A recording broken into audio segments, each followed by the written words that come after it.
Mel Gibson returns to the big screen in the film Edge of Darkness. It's a thriller directed by Martin Campbell, and it's also produced by Graham King and BBC Films.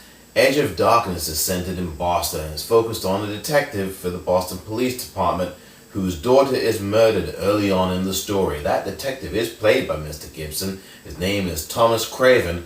He's a man who seemingly has nothing in the world but his daughter.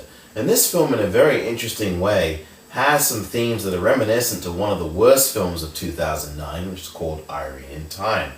Now, those two films are about where the similarities are ending, because this film is vastly better than Irene in Time, but it's still not one of the better films so far in this early going in 2010.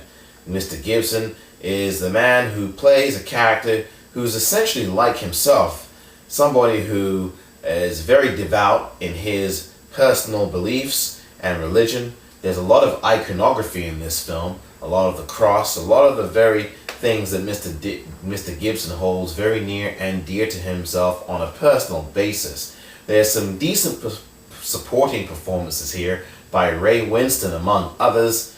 He plays a man who seems to lurk in and out of the shadows in this film, and his Cockney accent is really wonderfully good to listen to. And for me, who is born and raised in England, it's good to actually hear that sometimes in some of these American films, and certainly it's not something that is completely unfamiliar to many American audiences. But in this film, Mr. Winston really does a very good job of being subtle and also to the point. His character remains very much a mystery in this film.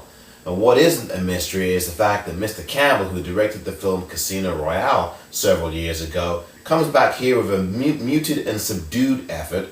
Danny Huston, the actor, plays a wicked corporate scoundrel who may have had a lot to do with the disappearance and ultimate murder, I should say, of Thomas Craven's daughter.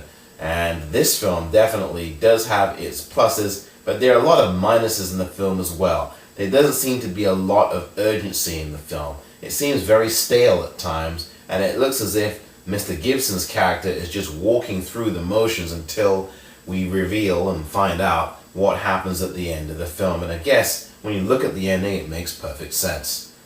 I'm Omar Moore for popcornreel.com. And you can catch me also now at the Chicago Sun-Times. I am one of Roger Ebert's foreign correspondents.